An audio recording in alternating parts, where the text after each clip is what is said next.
좋아요를 눌러주시면 대단히 감사합니다. 경기 고양시의 한 가정에서 발생한 말다툼 끝 위 참혹한 사건은 단순한 범죄 보도를 넘어 우리 사회에 보이지 않는 균열을 드러낸다.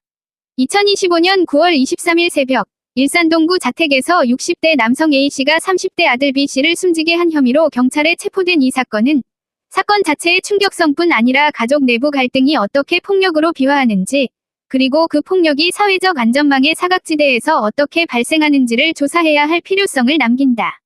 보도에 따르면 사건은 23일 0시 30분경 집 안에서 발생했고, 경찰은 A씨를 살인 혐의로 체포해 수사 중이며 이날 중 구속영장 신청을 준비하고 있다.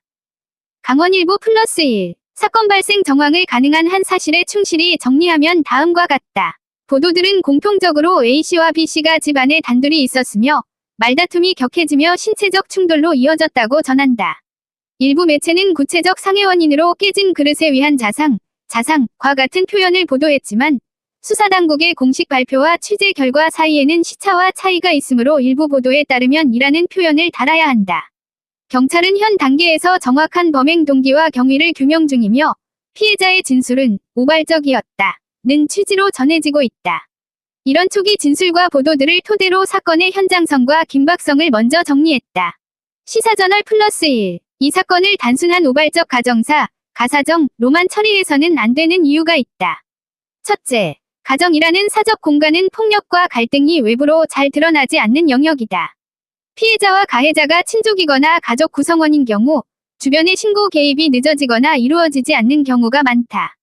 둘째, 가정 내 폭력은 누적된 갈등의 결과로 폭발하는 경우가 많다. 일시적 다툼으로 보이는 상황도 실제로는 오래된 경제적 정서적 압박, 대화 단절, 정신건강 문제 등이 겹쳐 있는 경우가 적지 않다.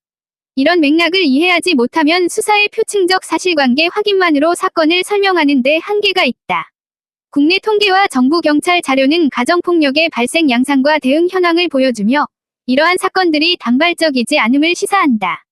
경찰의 연도별 가정폭력 검거 및 조치 현황 데이터는 연도별 검거 건수, 구속 인원, 불구속 인원 등으로 사건 처리 방식의 변화를 보여준다. 데이터 고 KR 플러스1 현장 수사와 법적 절차의 윤곽 또한 정리해야 한다. 형사절차상 사법경찰관, 경찰은 중대한 범죄 혐의가 확인되면 검찰에 구속영장 신청을 요청하고 검찰이 청구하면 관할 법원에서 영장을 발부할지 여부를 결정한다. 이번 사건처럼 살인 혐의가 적용된 경우 수사는 현장 검증 부검이 실시될 경우 피의자 신문 증거 수집 등으로 빠르게 진행된다. 피의자가 우발적이었다라고 진술하더라도 형사법상 고의성, 고의, 과실 정당방위 여부 등은 증거와 감정 결과에 따라 법원이 판단한다. 즉시적인 구속영장 청구 가능성과 심리, 그리고 이후의 기소 여부는 수사 단계에서 확보되는 증거의 질과 양에 달려있다. 이즈리버 플러스1 이 사건을 더 큰 그림에서 읽을 때 필요한 사회적 지표들을 살펴보면 몇 가지 주목할 점이 있다. 정부와 통계기관의 조사들은 가정폭력의 유형, 신체적 정서적 경제적 폭력 등 피해 경험률, 신고 및 서비스 이용이 정도를 보여준다. 예컨대 정부의 가정폭력 관련 조사와 국가 사회지표는 가정 내 폭력 발생률과 피해 유형의 분포를 공개하며 피해 경험자들이 실제로 신고하거나 도움을 요청하는 비율이 낮은 점, 그리고 가해자 피해자 모두에서 정신건강 경제적 요인이 복합적으로 작용한다는 점을 시사한다.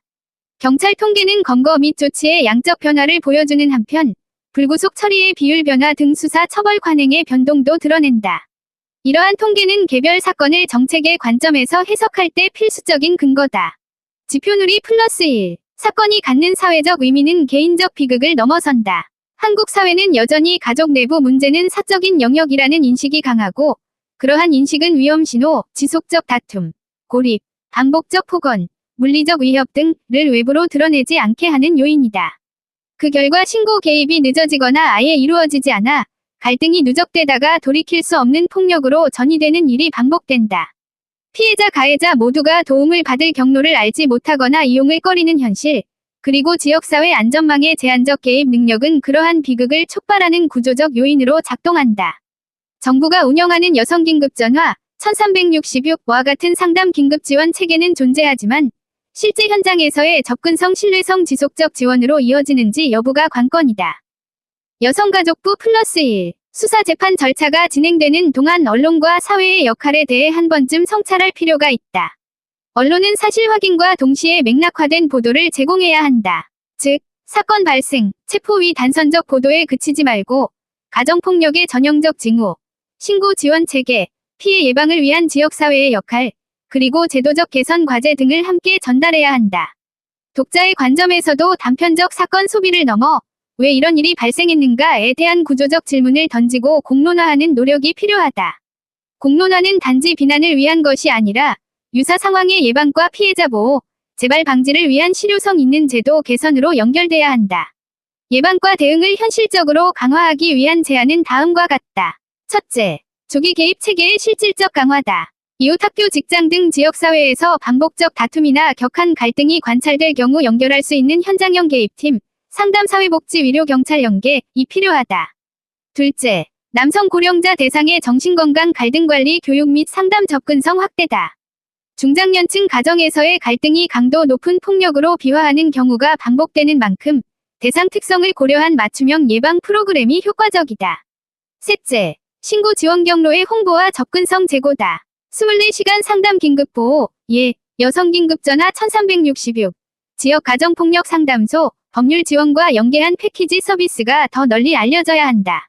넷째, 수사 사법 단계에서의 피해자 보호, 감형 신변보호 심리치료 연계 등을 강화해 2차 피해를 줄여야 한다. 이러한 제안들은 이미 존재하는 인프라와 데이터를 토대로 확대 보완하면 현실적 효과를 기대할 수 있다. 여성가족부 +1, 현실적 조언을 덧붙이자면 주변에서 격한 다툼이 반복되거나 특정 가정에서 고립 우울 알코올 문제 반복적 위협이 관찰된다면 지체 없이 긴급전화 112 나 피해자 지원센터 1366에 신고하거나 상담을 연결해야 한다. 긴급 상황에서의 신고는 피해자의 생명을 지키는 최소한의 안전장치다. 또한 평상시에는 이웃 간의 관찰과 소통, 지역 주민자치회 복지관과의 연계를 통해 작은 신호들을 놓치지 않는 문화가 중요하다.